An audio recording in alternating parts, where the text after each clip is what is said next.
The courtroom was filled with the low hum of whispered conversations as people shuffled in and out of the wooden benches. The air carried a mix of anticipation and curiosity, the kind that lingers whenever someone with a reputation walks through the doors of justice. At the center of the room sat the judge's bench, towering above the rest, its dark oak polished to a shine that reflected the gravity of the proceedings. When the bailiff announced the next case, the name Sarah Thompson echoed through the chamber like a warning bell. Many in the gallery leaned forward, already aware of her history: over 15 violations, reckless driving, unpaid fines, and a record of brushing off authority as if it were nothing more than an annoying formality. From the back of the room, Sarah strolled forward, not with the caution or humility expected in such a place, but with a casual defiance that set the tone immediately. She was dressed as though she were heading to a casual gathering rather than a court hearing.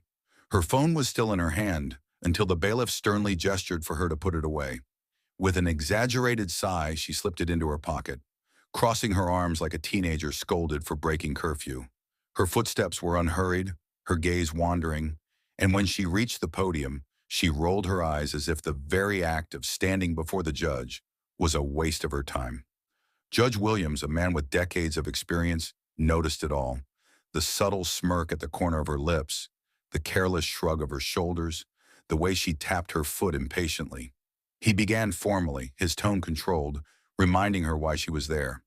"Miss Thompson," he said, his voice echoing firmly across the silent courtroom, "you stand before this court with more than 15 violations to your name: reckless driving, ignored citations, unpaid fines. Prior warnings you chose not to heed. This is not a casual matter."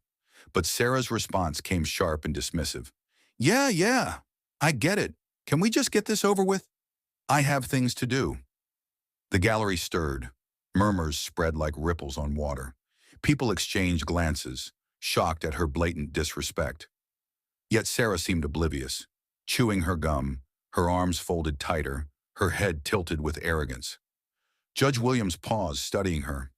He had seen countless defendants, some fearful, some remorseful, some hardened by years of crime. But this was different. This was immaturity mixed with entitlement, the dangerous belief that rules were meant for others, not for her.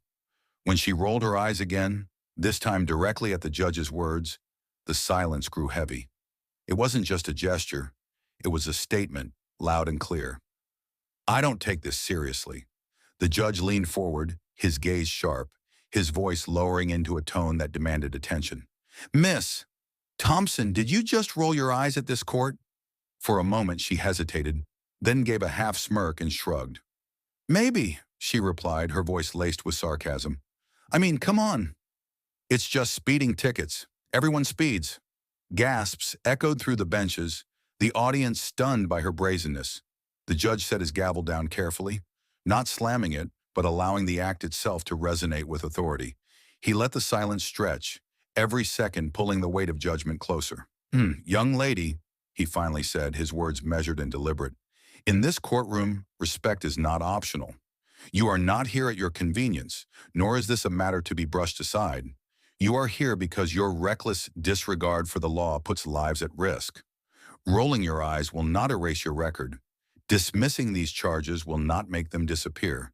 And treating this court with contempt will only make your situation worse." Sarah's face shifted, part frustration, part disbelief. She tried to maintain her defiance, crossing her arms tighter, shifting her weight as though the ground beneath her was becoming less certain. "Whatever," she muttered. "Just find me or something.